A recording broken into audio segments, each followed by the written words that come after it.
Hello, welcome to my channel. My name is Sama. In this channel, I have shared my journey of understanding nature of reality, understanding who am I, my consciousness, and after about 1 year, I became the follower of Jesus Christ. I was atheist, but I converted. And Jesus has changed me so much that I believe He is the only way to our salvation, the only way to truth. And He has shown me so much revelation that if the whole world gathers here and tells me you have delusion or this is absurd or blah blah, I'm going to say that's real for me. And it's real. It's real. I have experienced it. So today I want to share the story of Ruth in the Bible, and I believe it's going to touch three groups of people. The first group are those who think God is biased because what they see is going on in Middle East is the war between Israel and Palestinians, and they say, how could this God be righteous if Israel, who are called children of God, now is starving Palestinian children, innocent children and women? So this God is biased. And the second group are those who think underlying nature of reality is only matter and chance. And I want to share this story to say that there's something more fundamental than that. There's something that matter is a higher level of that. It's not matter and chance. It's not that universe is indifferent toward our actions. Something deeper going on. And there is the third group who are the believers who have been faithful. They've been praying, they have been loyal and everything of that sort, but they have lost their patience. So the story that I'm going to share is the story of Ruth, and I'm going to summarize it. Well, the story begins at a time of famine in Bethlehem of Judah, and there's a family. The mother is Naomi, and her husband and two sons, who moved from Bethlehem to another land, to a foreign land, and that is called Moab. So they moved there, it's a foreign land, and when they go there, the husband dies. So Naomi loses husband, and then there's these two sons who go on to marry two more women, Gentile women. The first one is Ruth, and the second one is Oprah. So 10 years passes, and the two sons also die, and so Naomi is left with two daughter-in-laws. And this is when Naomi changes her name to Mara, meaning bitter. She believes God has abandoned her, and maybe this is you as well. Maybe you think God has abandoned you. But this is where something remarkable happens. You see, Naomi lost husband and two sons. Now she tells two daughter-in-laws, go on and remarry. She tells, I am old, you're young, you should go on with your life, you should go and remarry new husbands. What happens is Ruth decides to stay with her. So what she says, Ruth, who is a foreigner, chooses to stay with Naomi, doesn't want to abandon her because she has lost everything. She's poor, empty, no husband, no sons. Ruth decides to be faithful. She says, where you go, I will go. Where you stay, I will stay. Your people will be my people, and your God, my God. Think about that. So Ruth chooses love over comfort. She could have gone to remarry a new husband and leave the mother-in-law, but she chooses to be loyal rather than logical. She aligns herself now with her past, but with a deeper unseen calling. So in this channel, I shared a lot about philosophy, nature of reality, about ethics, free will, about self-sacrifice, etc. In this interesting story that God is sharing with us, Ruth, in fact, embodies that self-sacrifice. And in that choice, she steps into a reality bigger than she could imagine.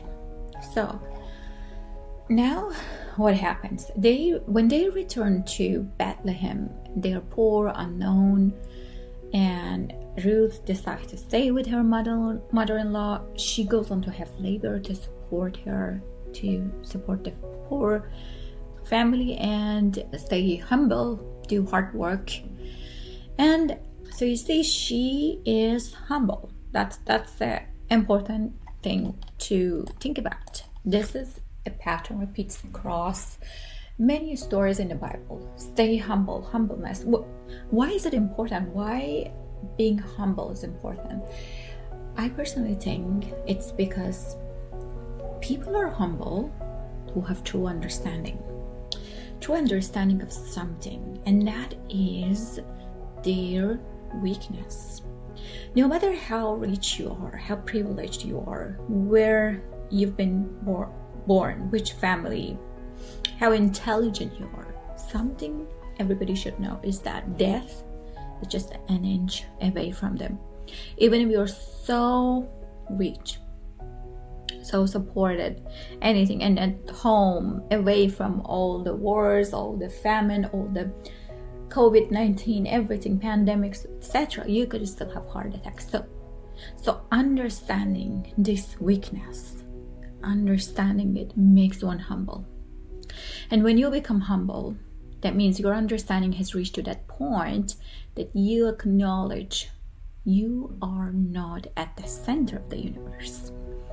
And when that happens, now you're opening your mind and heart to new information, knowledge that comes from God. So humbleness is really important, and that's where everywhere across the Bible, humble gets exalted. So Ruth is a humble person. Now, when she goes on to gather grain after a close family of the husband of Naomi, named Boaz, what happens is Boaz finds her interesting. So she catches the eyes of Boaz. And according to Jewish custom, Boaz had the right to redeem Ruth, to marry her, and according to Jewish custom, basically redeem or restore Naomi's family line.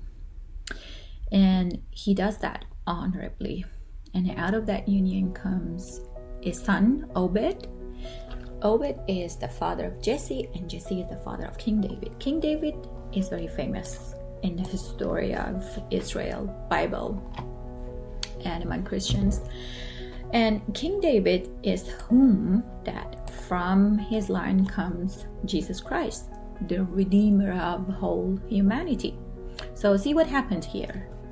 Ruth, a foreigner, Gentile, nobody, and poor widow who lost everything,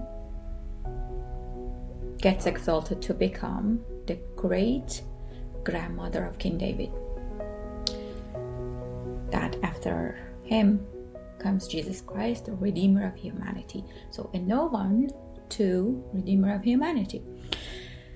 The story that begins in suffering becomes part of the greatest redemption story ever told. And what this means is, I think it means that universe is not indifferent. There is hidden divine thread in the ordinary, in loss, in loyalty, in poverty. God works not only through kings and miracles, but through widows, through immigrants, and daily acts of love. And what it says is that it's not just a matter of chance. God works through coincidences, through correspondences, and God's hand, it seems hidden. It seems very hidden from our intellect eyes, because what we see is the odds. What we see is whoever is rich are gonna stay rich, whoever have a status are gonna keep that status. Somebody who is no one is gonna stay no one. A homeless is gonna stay homeless, and a person who had no privilege in terms of their appearance or thing as such, their race or ethnicity, are gonna stay the same. And this is not how God sees people. What God sees is righteousness. No matter if you are part of the chosen people or not, the chosen people Israel. So why did I say this is relevant to what's going on in Gaza, a starvation of kids? And so you see, Ruth was a foreigner. She was Gentile, but she found favor with God. She was Gentile. And what I want to say is, although Israel are chosen people by God, everywhere in the Bible, when they do something wrong, God's judgment comes upon them. God's wrath is after them. And what is happening here in Middle East, there is a war between the two armies. Whatever that is, it shouldn't affect children and women and starve them. This is inhumane act. And it doesn't matter that Israel are chosen by God. God is God of righteousness, and God's judgment will be upon them if they keep starving those children, those innocent children. So that's something to mention. God is not biased. God is always supporter of faithful, righteous, and loyal people, even if they're not chosen, even if they are Gentiles. So that's one thing. And then the second group, I said the group that believe everything is matter and chance. And I challenge that view, and I say the world is a moral world. Underlying reality is ethics, morality, righteousness, and that's what governs things. But we don't see them with our intellectual eyes. And then the third group, who are people that believe in God, have been faithful, but are losing their patience. So look at Ruth. What happened to her?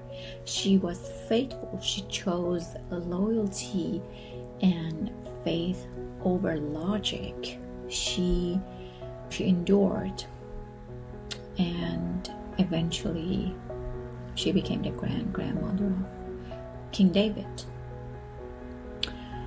Yeah, so that was really interesting story for me. I hope you enjoyed it. Let me know what you think in the comments. Thank you.